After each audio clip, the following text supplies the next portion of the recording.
I think we found out what the clicking noise is. Yeah, That's not good. That's the coil rail ground into the engine block. That's what that is. Hey, we should probably shut it off. No misfire. Smooth idle. All hail the coil rail. All hail the coil rail. Down we go. Oh, you're on low oil pressure now. Oh no. I seem to be in a bit of a predicament. My overhead console isn't accurate. Oh my god. That was the closest gas station. I went probably about 15 miles with it at 0 distance to empty.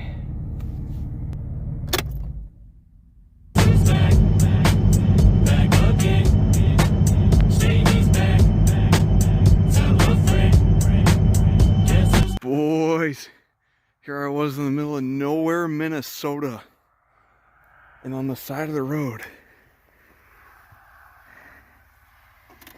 a Wagoneer. I never thought I'd see one of these in person.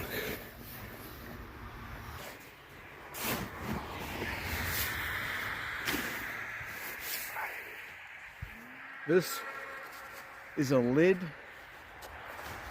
to my tote full of tools.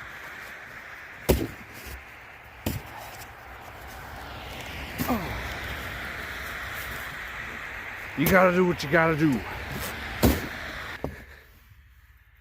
Does it have select track? Does not. Look at that. That's so cool, the old handbrake. And it's got the mini console. The mini handbrake console. How many miles you got? What? Is that 420,000? If you've ever worn glasses with a mask, you may be entitled to significant condensation. Oh boy, it's -6 right now. I can't see anything. Had the block heater plugged in. It works good. I'm about to set off to the northwest angle. So it's too cold here. This is what we came up with. Usually people put cardboard on the radiator. I don't have any cardboard. This damn lid has been the saving grace of this whole trip. I hope that'll stay. It should stay. It might be blocking too much air, honestly. We'll see. It is so cold here though. If the engine won't get up past like 160, I mean, it's been idling here for a while. I'll have to see how it works. We're about to go on the highway. All right, I'm in Warroad. It's the last town before we hit the lake. And there's a sign that says UFTA. If that's not Minnesota, I don't know what is. All right, I got my pass. There's a sign up there that says good luck. That's not a good sign. So, this is Lake of the Woods. It's just an endless void of white. That's so cool. As far as you can see, it's just snow. And there's just this one road that just goes, and there's what, we got a little colony of ice fishers over here. And these lines, these are cracks in the ice. Imperfections. I'm just driving on solid ice right now. This is crazy. I can't believe it. This is so different than like Key West.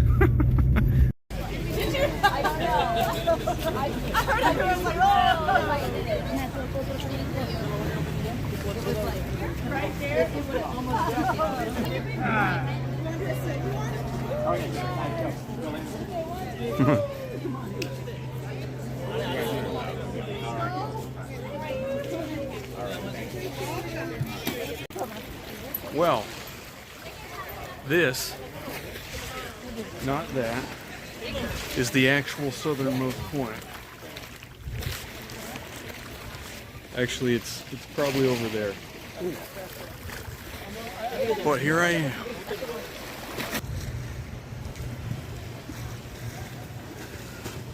So over here is the Gulf of Mexico, and over here is the Atlantic Ocean. And somewhere in here is the border between them.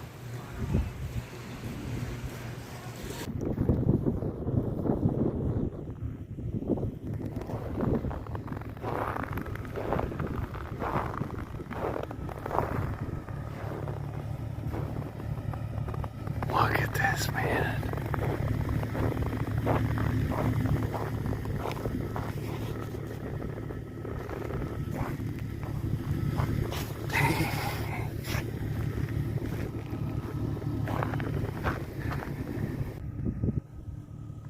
So I think there's a storm coming.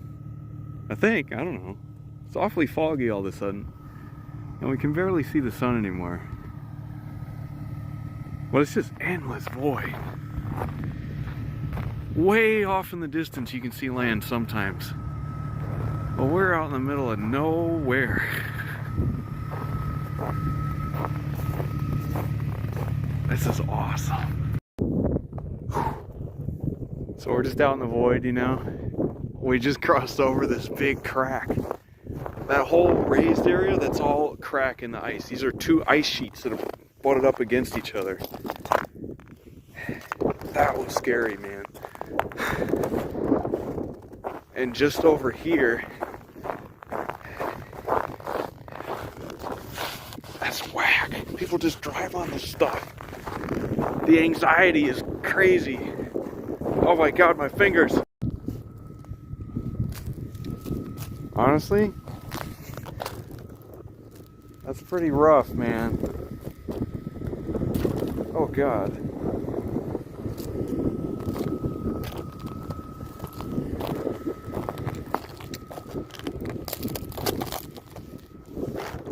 We're supposed to drive over this.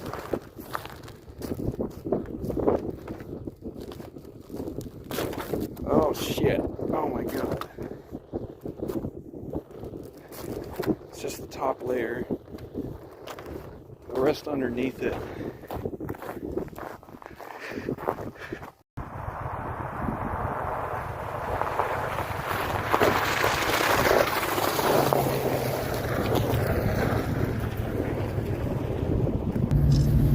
Hey. So that one, can't really see anything out of the mirrors anymore. That one guy stopped back there by that ice. He's checking it out. That was a pretty rough spot. So, we've hit a bit of a dead end here. I don't want to get too close with the vehicle. This big ridge, these ridges that form are from different ice sheets hitting each other, and they like butt up like continental plates, you know. This is the same sort of situation we saw a little while ago with those, when those snowplow trucks stopped. You can see it's cracked pretty good there. They've marked it off as unsafe for vehicle crossage. But there is a bypass route that goes a bit of the ways over there. I passed it because, you know, it just went off to the side suddenly. They didn't give us a map because this isn't really something that can be mapped because it's all just ice. Everything looks the same. They said, yeah, there's only one way to go. You'll figure it out. So, yeah, we're figuring it out though. We'll take that bypass road to get around this.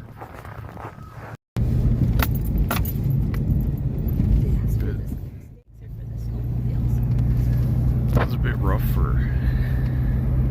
but yeah, nowhere near as bad as over there. So we made it. I do have a footage idea though.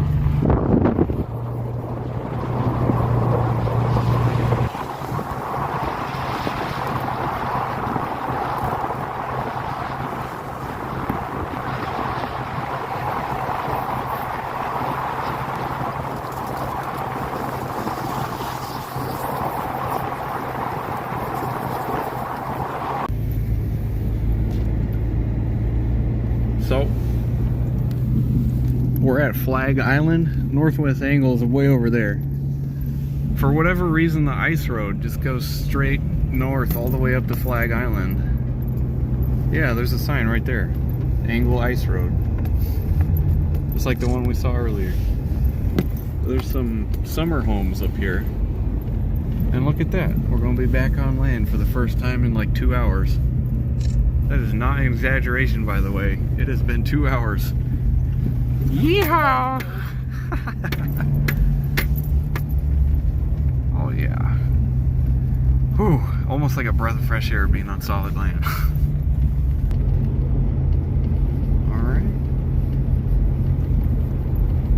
Greeted by the good old American flag.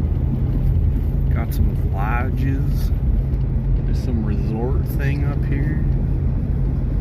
And sign that says caution.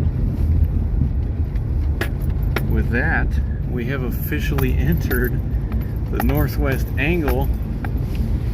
Look at this. Oh, hopefully I don't get stuck here. Oh, at least we're not on the lake. Ooh, this is tough. This is tough actually. Hold on, I won't put it in port time. Yeah, there we go. Oh yeah, we made it. We made it. Let's barrel through this snow. All right. All right. Let's go. Hell yeah, bro.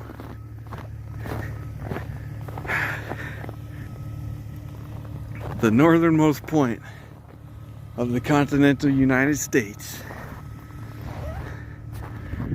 This isn't actually the northernmost point, because if I go like right here, it's technically farther north. There's quite a bit of ways you can go before you hit Canada. But this is the point where it's like, you know, you drove all the way here, we get it. You know, you don't need to go any farther than this. Everybody understands. I'm on top of the nation right here. That's so sweet. A road sign. Dawson Road. I knew a kid named Dawson in school. So about a mile away from the shoreline is this little pull-off on the side of this dirt road. This is the border crossing. You wouldn't believe it. It's not the border, like the actual border itself is a ways down there. But thank you for visiting Northwest Angle. Yeah, this is a phone booth, right? You need to report that you've gotten here if you've driven through Canada, and you need to report that you're entering Canada if you're leaving here. So there's nobody stationed here. They just trust you to use the phone. Report your entry into Canada. And there's a, can I open this? Oh, there it is. The Canada phone. Just nothing. Oh, it's warm in here. Oh, they got a heater. Oh, the heater came on. What's this?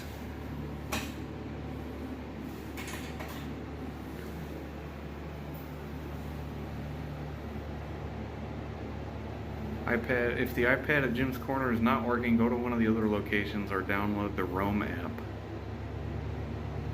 There are iPads available at many other reporting stations. Okay, so you might be able to like use this to report in instead of using the phone. Doesn't work though. I don't know. Maybe I just don't know how to use it. I'm not Minnesota enough. It's a nice little room here though, so you can get out of the cold and be like, yo, I'm about to enter Canada. So there's obviously the main border checkpoint at the Canadian border with Minnesota. Now usually how you get here is you go through that border checkpoint and tell them, yeah, I'm going to the Northwest Angle, and they're like, okay, so here's the rules. You're not allowed to stop in Canada.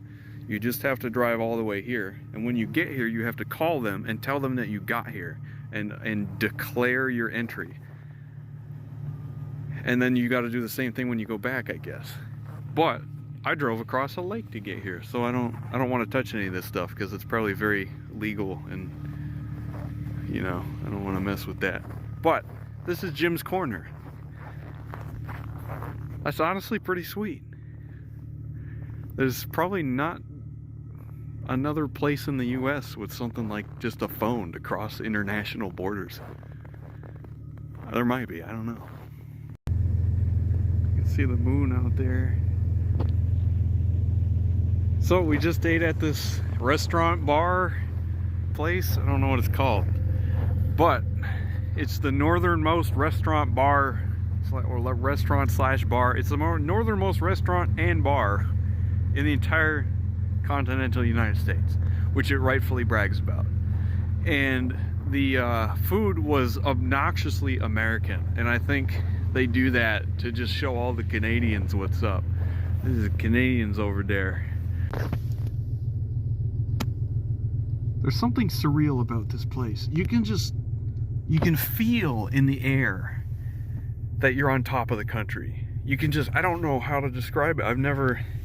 You just know. Like, there's just this ambient atmosphere that tells you there's nothing north of here but wilderness. I think that's really cool. I didn't get that feeling in Key West. But here you can just tell. It's crazy. This was awesome. It was definitely a hell of an adventure to get here. I'm really split on which one I liked more, because Key West was awesome, but this is also pretty awesome. So the rock is like not anywhere near the northernmost point. There's a resort on the top edge of the I just about called it an island, but it's not an island. It seems like it though. Anyway, we're gonna go to that resort. There is a single room schoolhouse up here. This would be that. I believe it's just for elementary kids. I think. I could be wrong. But middle and high schoolers have to go through Canada every day. They gotta take a bus through Canada. It's like a 2-hour ride every day. But there's this bell here. That's pretty sweet. It's got its own little bell tower.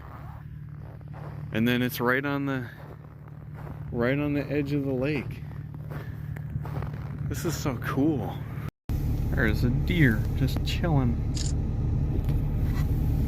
Hey, we're coming, deer. We're going exploring. We're trying to get to the actual northernmost point, if you don't mind. There you go. So at the very end of this random uninhabited trail with more deer tracks in it than car tracks, this is as far north as I can go. This is somebody's house, so I don't want to like be all up in their property and whatnot. But somewhere over there is the northernmost point. This is crazy, man. I don't know. I just gotta go the extra mile. We'll say this post right here. Okay. This is pretty much as far north as you can be and still be in the continental United States. Marked by a electrical pole. All right. Sorry, random people. Now we go back.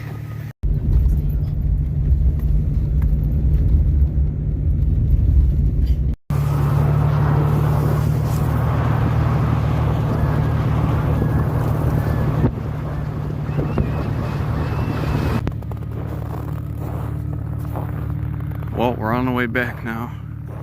I just had to stop for a second though. It is beautiful, man. There's another car coming way up there. I'm trying to hurry it along though, because not a good idea to be out here after sunset. So I'm gonna try to avoid stopping anymore. I will update you when we reach land.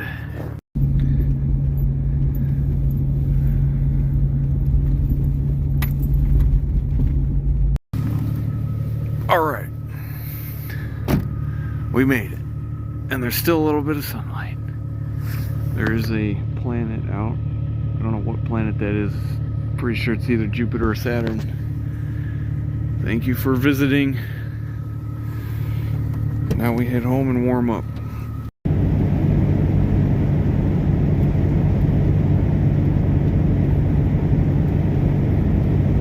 And so, thus concludes Operation Pluto, the mission to the Northwest Angle.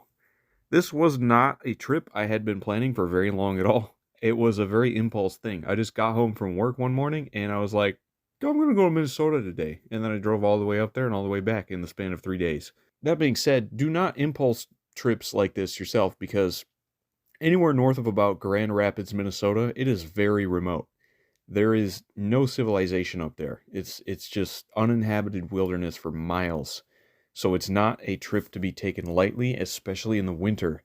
During the entire time I was out on that lake, it was about negative 15 degrees, plus the wind. I don't know how cold it was with the wind, but it was really windy out there because, you know, like there's no trees or anything. There was just ice in all directions. Very beautiful. I was not expecting this trip to be such an adventure, but I loved it. After going to the southernmost point in Key West last year, I don't know, it's just fulfilling the prophecy. If you go to the southernmost point, you have to go to the northernmost point. You have to. And it is nowhere near as popular because nobody wants to go up into the Siberian tundra up here.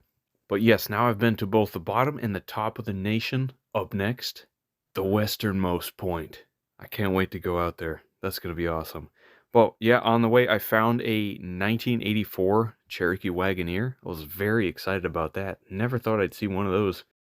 I did manage to get some rare pieces off of it. That will be covered more in depth in Operation MJ Part 13, though, because, you know, this video I wanted to focus just on the adventure itself. But the Wagoneer was something I found on the way, so that was pretty sweet. In other recent channel news, I haven't uploaded in like 2 months because it's really hard to make videos in winter. But I had to do something, and so I decided to go do something. Anyway, thank you all for watching, and I'll see you in the next one.